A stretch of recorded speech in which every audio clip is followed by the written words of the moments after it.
Labi, tagad paņemam kādu soli atpakaļ un gribu tomēr to izcilības kodu kaut kādu mēģināt no tevis saprast. Tu tomēr esi sasniedzis un esi bijis pasaules līmeņa augstākajā līmenī, kādā vien var būt.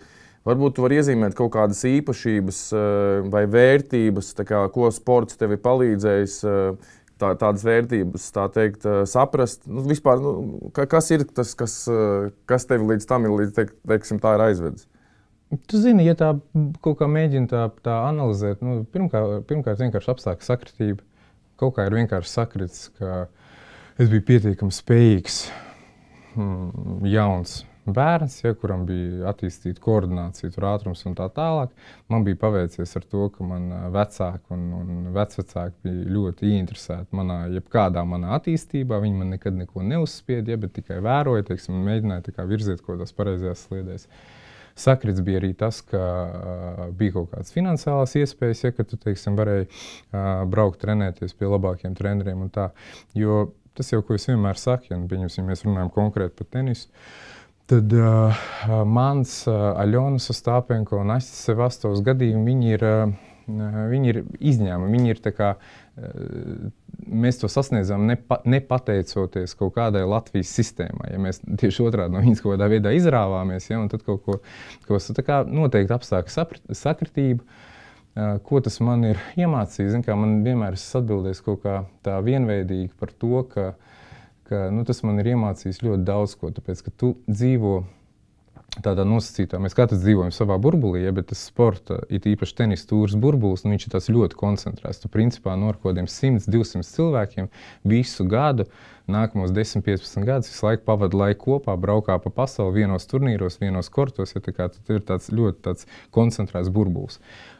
Tas dod baigo pieredzi, tāpēc, ka tas burbulis ir ļoti internacionāls. Ja tu ļoti labi sāc saprast kaut kādu nāciju un valsts kaut kādas īpatnības, gan pozitīvās, gan negatīvās. Pieņemsim, kādi ir vācieši, kādi ir francūši, kādi ir itāļi. Tas ir tāds milzīgs bonus bijis. Skaidrs, jā, tas, ka tu vienkārši redzi pasauli. Daudz, baigi grūti ir izraut. Es esmu neatņemama daļa no sevis kā sportista. Ja, es viņu baigi neanalizēju, to savu dzīves posmu. Pieņemsim, tagad, ka man ir kaut kā man tur prasa, kā tu tur jūties, vai ka tu tur spēlēji tur vai tur. Ja, es par to vispār nedomāju. Tas ir kaut kur man ir palicis, kaut kur pagātnē. Forši, ka tas ir bijis, es dabūju to pieredzi, es kustos tālāk, un mēģinu tās kaut zināšanas. Es neesmu ieciklējies uz to. Labi, tad jautājums tomēr. Labākās klases tenisists, tas ir vairāk, tomēr tev jābūt fiziski tam gatavam, vai tev galvā sev kā tam jānotic? Tas ir galvā vai tas ir fiziski? Gan tas. Tur es negribu baigi tur tehniski tieši par tenisa specifiku, bet tas ir abi kopā. Un sports īstenībā ir tāda ļoti godīga nodarbe tajā ziņā, ja tu esi izdarījis savus mājas darbus, ja tu esi labi trenējies, ja tu esi maksimāli padarījis savu komandu atkal efektīvi, ka tu esi netērējis savu enerģiju lieki, ka tu esi izdarījis savus mājas darbus, tev rezultāti nāks. Un tādā ziņā tā ir godīga profesija, ka tu nevari to apmānīt.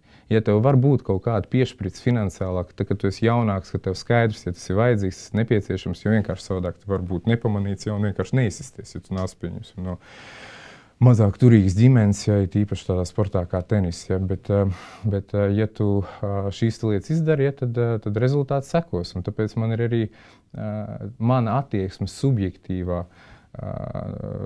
balstoties uz manu vēsturi, es esmu sportists, ja, man neinteresē viss šī ņemšanās, ja, par tām problēmām. Man interesē rezultāti.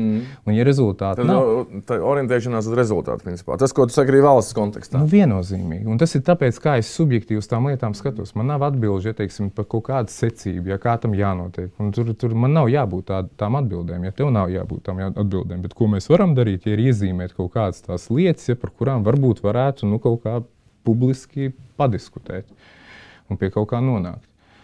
Jo rezultātu nav.